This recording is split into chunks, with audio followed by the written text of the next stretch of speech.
Hey, you made it. Come on in and join me, Angela, where I share stories about my reluctant and courageous journey into understanding my emotions.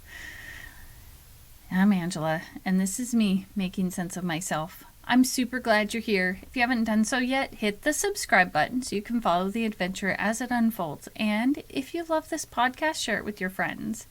This week's topic was about using humor to find balance when things are hard.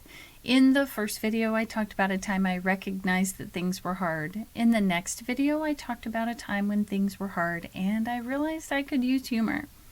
In the third video, I focused on a time I found it easy to shift into humor when things were hard. Then we meditated, and in today's video that I lovingly call the Frittity, or the Friday Ditty, I'm going to share with you a parable about this week's topic, using humor to find balance when things are hard, along with explaining what happened inside of me. So let's get to it.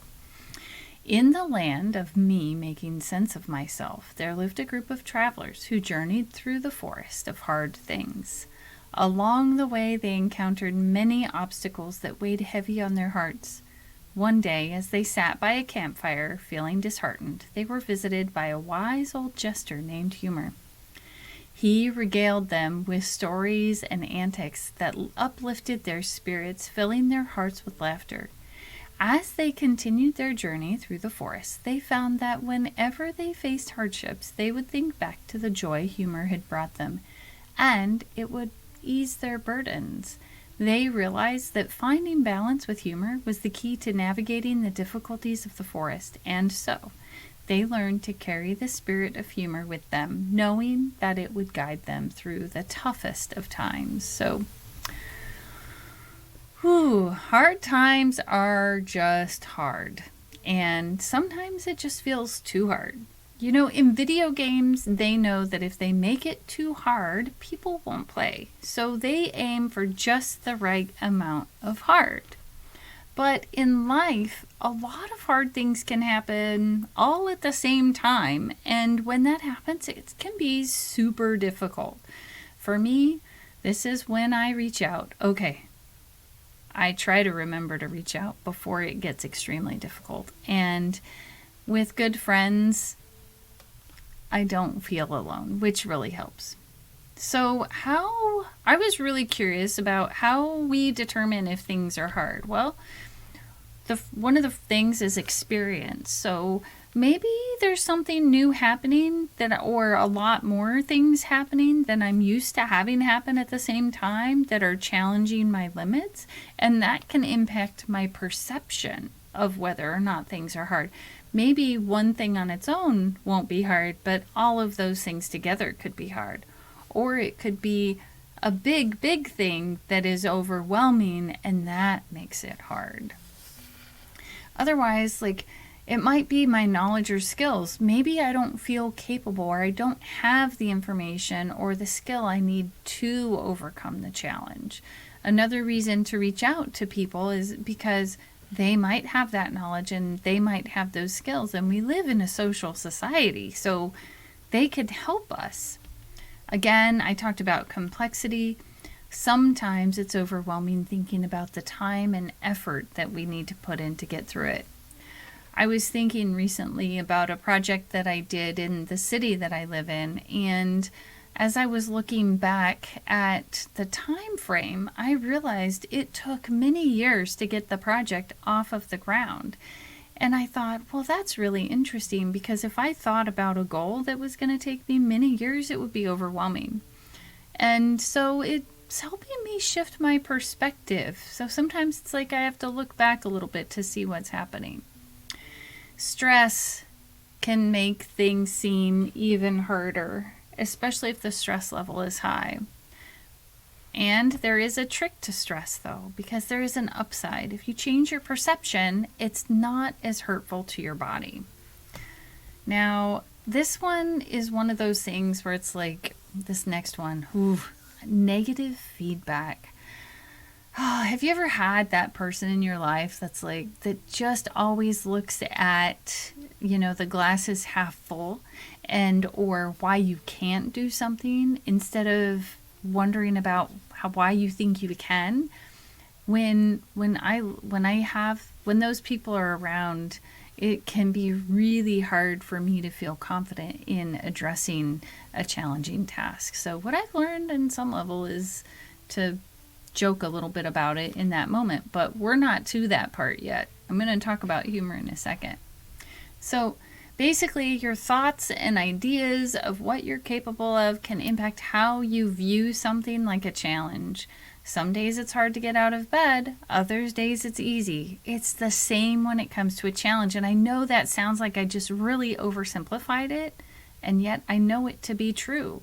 Some days everything just feels hard, and other days it doesn't. So maybe I need to remember that more often. Now, the other thing that I thought was really interesting as I was trying to better understand this about myself is that what society perceives as difficult can also impact my idea of hard.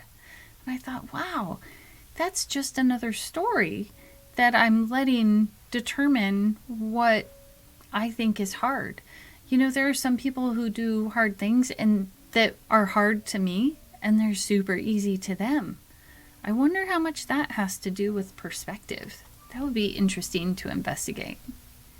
So I talked about this week finding the balance with humor. So humor can be a stress reliever because it actually triggers endorphins, the feel-good chemicals in our bodies. And it can distract us by shifting the focus that so you get a mental break and maybe some new insights. And when we make this perspective shift that you can get from humor, it can make the things that are hard feel less threatening. The other thing it can do is foster those social connections and create a sense of unity and support so that you feel less alone. I know that when I'm laughing and joking with people or playing around, that I don't feel as alone, and it takes the stress off of the hard things. Life is already unpredictable, so sometimes what I do is I look for how absurd it is that this one thing is happening or that it even happened in the first place. Hard things, really hard things. Recently, in the last year, we lost a dog who got hit by a car, and it just happened. All these things happening at one moment in time. The door being open for a short period of time, and then a dog walking by as the two people at the door were talking. And then it happened to be that a car drove by. We had never ever had this problem before. It had been many years, and it just happened to happen all in the same moment. And so for me, that helps remind me that it's not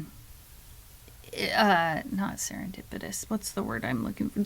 Sometimes things are just divine. They're unexpected. And that does not change the pain and the suffering that I felt for the loss of the dog.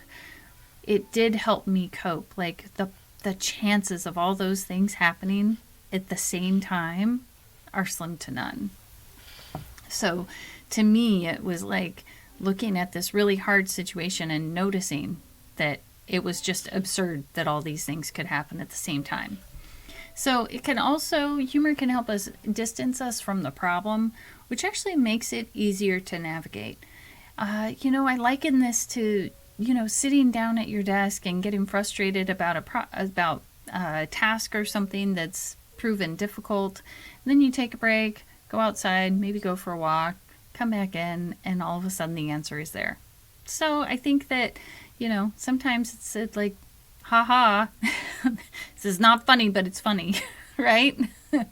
Now, the other thing that I learned was that humor can actually facilitate cognitive processing of difficult emotions. So it allows individuals to think about and make sense of their experiences in a way that is not as threatening, and it helps for emotional regulation and problem solving. It makes a lot of sense, but I don't always consciously think about those things. So just remember, when using humor in a tough situation, It might not always land well. I can honestly say that I've been that person where it didn't land well, and it takes practice. But if we don't go out and screw it up, which is that practicing, if we don't go out and make mistakes, we're never going to get to figure out how to make sense of ourselves. And if we want to figure out how to be funny and how to lighten the load when things get tough, then we need to go out and practice, which means we get to go fail and fail and fail and then succeed. Or maybe it's fail again and then succeed, or again, or maybe it's succeed and then fail again until we get it down, and then we still might fail again. Wow, that was a really long list of fail and succeeding, wasn't it? So in closing, I once failed miserably trying to crack a joke, but through trial and error, I eventually awoke. I learned to look for signs when tension began to creep and use humor to release pressure before it ran too deep.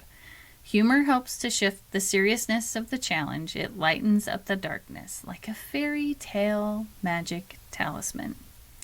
Like, share, and comment below to let me know what topics you'd like me to explore next. Remember to subscribe to Me Making Sense of Myself for weekly doses of inspiration and self-discovery.